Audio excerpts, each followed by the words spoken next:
कंवारी ननद। अंजलि की उम्र लगभग 30 साल हो चुकी थी। वो एक स्कूल में टीचर की जॉब करती थी। अंजलि के घर में उसकी माँ के अलावा उसका छोटा भाई और भाभी भी रहा करते थे। 30 साल की उम्र होने के बाद भी अंजलि की अब तक शादी नहीं हुई थी। इस बात को लेकर अंजलि की माँ रुक्मिणी देवी काफी परेशान रहा करती थी। माँ, मैं स्कूल जा रही हूँ, जरा मेरा टिफिन तो दे दीजिए। अब क्या पूरी जिंदगी मैं तुझे टिफिन बनाकर देती रहूंगी? अरे कुछ सोचा भी अपने बारे में या बस ऐसे ही? क्या माँ, सुबह सुबह फिर वही बातें लेकर बैठ गई। माँ गलत क्या कह रही है अंजलि दीदी? इतनी उम्र हो चुकी है आपकी, माँ कब तक आपकी सेवा करती रहेंगी? भाभी, मैंने माँ को कब कहा कि मेरी सेवा करो? वैसे भी अपना टिफिन मैं खुद तैयार कर लेती हूँ, बस टेबल से उठाकर देने को ही तो कहा था। वैसे अंजलि दीदी, देखा जाए तो टिफिन उठाकर देने की उम्र तो आपकी है। आपका अपना घर परिवार बच्चे होते तो ये जिम्मेदारी आज आप पूरी कर रही होती। एक बात मेरी समझ में नहीं आती, अगर मेरी शादी नहीं हुई तो इसमें मेरी क्या गलती है और तुम सब लोग मेरे पीछे क्यों पड़े रहते हो? अरे कुछ कहना क्या पीछे पड़े रहना होता है? अपने छोटे भाई को देख, तुझसे 3 साल छोटा है लेकिन 2 बच्चे खेल रहे हैं आंगन में। मुझे आप लोगों की कोई बात नहीं सुननी, जा रही हूँ मैं। और आप में से किसी को मेरा कोई काम करने की जरूरत नहीं है, मैं खुद संभाल लूंगी। इतना कहकर अंजलि वहां से चली जाती है। शाम को जब अंजलि अपने स्कूल से लौटकर घर वापस आती है तो उसने देखा कि पड़ोस वाली निर्मला चाची वहां पर बैठी हुई थी। क्या बात है अंजलि बिटिया, नौकरी करके वापस आ गई? जी चाची जी, कैसी हैं आप? मैं तो ठीक हूँ बेटा, तुम बताओ शादी के बारे में कुछ सोचा या नहीं? अरे रहने दीजिए ना, इससे तो शादी की बात करना ही बेकार है। कुछ भी कहो तो गुस्सा करती है, बात बात पर आंखें दिखाती है। माँ, आप ऐसा क्यों कह रही हैं? मैंने कब आप पर गुस्सा किया? अरे अंजलि बेटा, तुम्हारी माँ ठीक ही तो कहती है। 30 की होने आई हो, अब तुम्हें भी शादी वादी कर लेनी चाहिए। चाची जी, आप तो ऐसे कह रही हैं जैसे शादी करने से मैंने मना किया हो।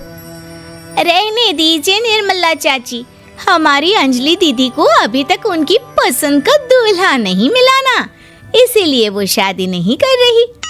भाभी, ऐसी कोई बात नहीं है। अरे तो फिर क्या बात है?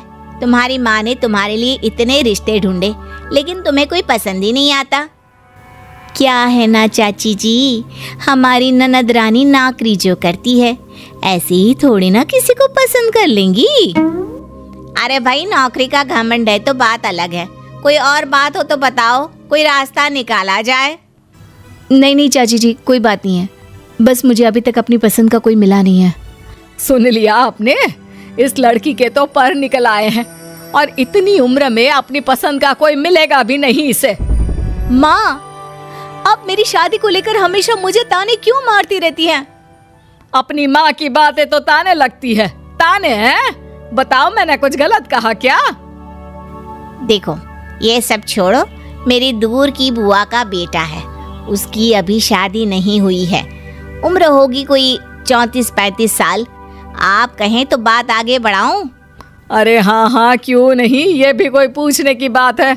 अरे जल्दी से लड़के को यहाँ बुला लो। माँ, आप मुझसे पूछे बिना मेरी शादी की बात करने जा रही हैं और मेरी उम्र 30 भी पूरी नहीं हुई है। निर्मला चाची कह रही है कि वो लड़का 35 साल का है। अंजलि दीदी, आपको क्या लगता है इस उम्र में कोई फिल्म का हीरो आएगा आपके लिए? देखिए, अब पसंद और नापसंद की बात तो रहने दीजिए, पसंद करने की उम्र तो आपकी निकल चुकी। अब तो जो भी मिले उसी से शादी कर लीजिए, इसी में भलाई है। तेरी भाभी बिल्कुल ठीक कह रही है। अब जैसा रिश्ता मिले उसके लिए हाँ कर देना, ताकि हम भी गंगा नहाए। ठीक है, चलिए मैं उस लड़के को कहती हूँ, वो कल ही अंजलि को देखने आ जाएगा। अगले दिन निर्मला चाची के दूर का रिश्तेदार अंजलि को देखने उसके घर आता है। उसका नाम था अजय। अंजलि जी, तो आप नौकरी करती हैं, वो भी स्कूल में? जी हाँ, मैं स्कूल में टीचर हूँ। हमारी बेटी बहुत होशियार है। अरे पढ़ने लिखने में इतनी होशियार है, इसीलिए तो इसकी नौकरी लगी है स्कूल में। हाँ हाँ ठीक है आंटी जी, ज़रा मुझे भी तो बात करने दीजिए आपकी बेटी से। जी पूछिए ना, क्या पूछना चाहते हैं? अंजलि मैडम, ये तो बताइए कि आपने अभी तक शादी क्यों नहीं की? बस ऐसे ही, कहीं कोई रिश्ता पसंद नहीं आया इसलिए। लेकिन क्या मैं आपसे पूछ सकती हूँ कि आपने शादी क्यों नहीं की? अंजलि, क्या कर रही हो तुम? लड़कियों को इस तरह की बातें नहीं शोभा देती। रहने दीजिए आंटी जी, आपकी बेटी काफ़ी पढ़ी लिखी है, मैं उनके सवाल का जवाब दे ही देता हूँ। वो क्या है ना, मुझे भी अभी तक अपनी पसंद की कोई लड़की नहीं मिली। अच्छा, कोई बात नहीं। वैसे आपकी तनख्वाह कितनी है? कितना कमा लेती है महीने का? जी यही कोई 25,000 महीने। बस 25,000? इतने से क्या होता है? इतने से तो आजकल घर भी नहीं चलता। आपके कहने का क्या मतलब है? अरे मैं तो ये सोच कर आया था कि नौकरी वाली लड़की है, आराम से 40,000 कमाती होगी। माफ कीजिएगा, आपका और मेरा रिश्ता नहीं हो सकता। जी कोई बात नहीं, मुझे भी आपके साथ शादी करने में कोई इंटरेस्ट नहीं है। अंजलि, किस तरह की बात कर रही हो? घर आए रिश्ते को ठुकरा रही हो तुम। दीदी, अब इस उम्र में आपको इतनी अकड़ नहीं दिखानी चाहिए। अच्छा खासा रिश्ता हाथ से निकल गया, कहीं ऐसा ना हो कि जिंदगी भर कुंवारी ही रह जाओ आप। कुछ दिन और ऐसे ही निकल जाते हैं और अंजलि की शादी कभी नहीं होती। अंजलि के परिवार वाले बिंदास उसे ताने मारते रहते हैं, लेकिन अंजलि एक बड़ी नौकरी की तैयारी करती है और उसमें सिलेक्ट होने के बाद अंजलि को एक बहुत बड़ी नौकरी मिल जाती है। अब तो दीदी के नखरे और भी ज्यादा बढ़ जाएंगे भाई। अब तो इतनी बड़ी नौकरी जो लगी है, अब इनकी शादी होने से रही। माँ, मुझे नौकरी के लिए दूसरे शहर जाना पड़ेगा। आप जानती हैं ये बहुत बड़ी जॉब है और इसमें पैसे भी बहुत ज़्यादा मिलेंगे। अच्छा, कितने पैसे मिलेंगे बेटा? माँ, मुझे हर महीने 90,000 सैलरी मिलेगी। क्या? अरे वाह वाह, ये तो बहुत अच्छी बात है। लेकिन फायदा क्या? कितने भी पैसे मिले, शादी तो हुई नहीं ना तुम्हारी।